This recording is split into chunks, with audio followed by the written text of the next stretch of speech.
more pictures and bigger pictures. So, remember they just made the garden, or were working on it. Chapter 34, The Mother. Like most goslings, Brightbill followed his mother everywhere.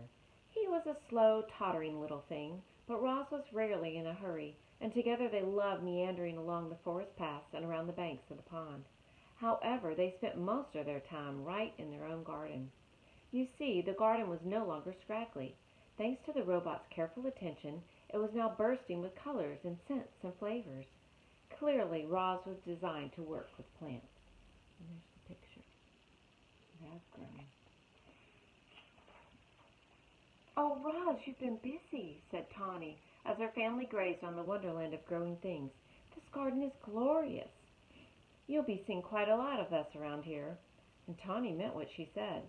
Each morning around daybreak, Roz and Brightbill would hear quiet footsteps outside the nest, and there would be Tawny and Crown Point and their fawns, Willow, Thistle, and Brook, happily nibbling on the garden. The deer weren't their only visitors. The beavers became quite fond of gnawing on a certain hardy shrub at the edge of the garden. Digdown, the old groundhog, popped up, too, to munch on berries. Broadfoot, the giant bull moose, came by to chew on tree shoots. And of course bees and butterflies were there every day, happily floating through the flowers. There always seemed to be friendly animals hanging around the garden. It was amazing how differently everyone treated Roz these days. Animals who once ran from the robot in fear now stopped by the nest just to spend time with her.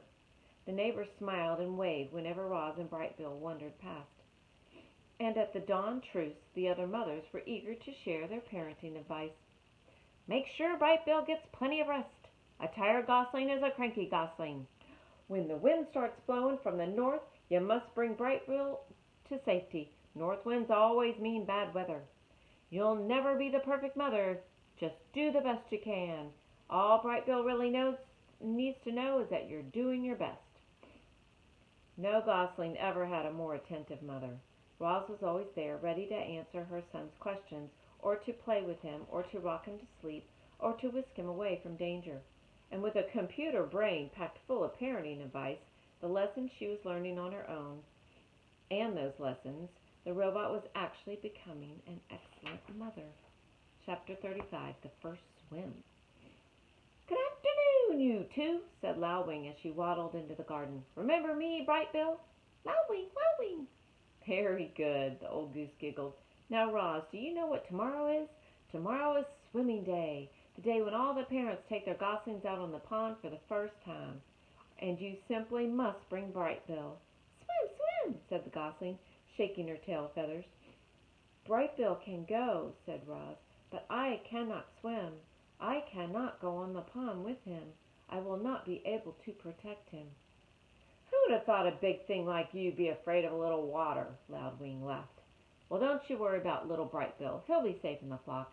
And he's going to have so much fun swimming with the other goslings. We begin at sunrise. Don't be late. See you in the morning." And with that, the goose plopped into the water and glided away. "Swim, swim," said the gosling. "Yes, Brightbill," said the robot, staring at the pond. "Swim, swim." Early the next morning, peeps and honks and splashes began echoing across the calm water. Roz and Brightbill followed a trail through the fog and over a beach that was crawling with fluffy goslings and proud parents. Roz took a few steps into the water, and her survival instincts immediately flared up. The robot's computer brain knew if water got inside her body, it would do serious damage. And so as the other parents began swimming across the pond, Roz just stood safely in the shallows and watched. Brightbill ran up and down the beach with the other goslings, peeping and laughing and pretending to be afraid of the tiny waves. Hey, it sounds like what you all like to do, right, on the beach when the waves come in and out and you act like you're afraid of them. When one wave finally pulled him in, he felt his body floating on top of the water.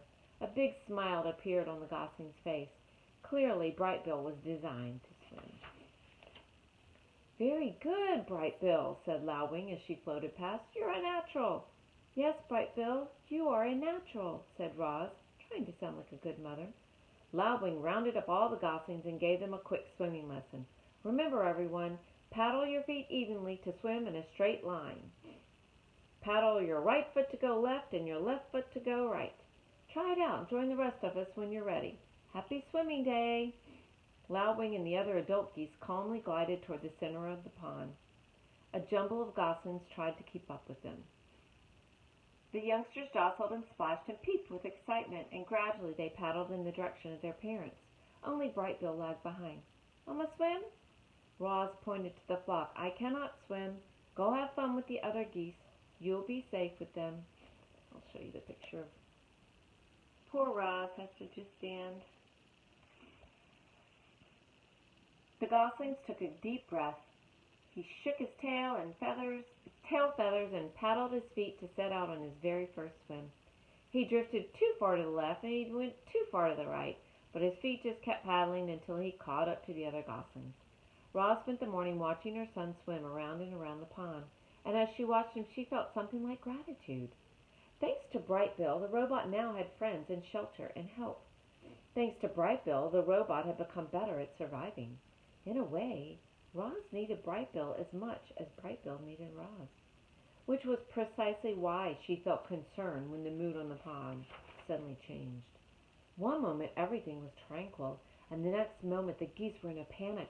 Something was violently sloshing through the group. It was Rockmouth, the giant toothy pike. The fish had been a problem in the pond as long as anyone could remember, but he had never attacked goslings before. All the parents immediately went to protect their young. All the parents except Roz. The robot could only stand in the shallows and watch as her son left the other geese behind and desperately swam toward his mother. "Swim to me, Brightbill, quickly!" The gosling leaped as fast as he could, but alone on the water he made an easy target. The pond rippled as Rockmouth slashed below the surface. "Mama, help!" squeaked Brightbill. The robot was terribly conflicted. Part of her knew she had to help her son, but another part knew she had to stay out of the deep water. Her body lurched forward, then back again and again, forward and backward, as she struggled to make a decision. And then Loudwing came to the rescue. "Rockmouth, don't you dare harm that little darling!" And the old goose fluttered over him, splashed down right on top of the fish. "Leave him alone!" And she pecked and beat her wings against the fish until he surrendered to the murky depths of the pond. Loudwing escorted Brightbill back to the beach, and a minute later the gosling was in his mother's arms, safe and sound. "Rockmouth isn't as dangerous as he seems," said the goose, out of breath. "But I think that's enough swimming for one day." Oh, that was fun. All right, till next time.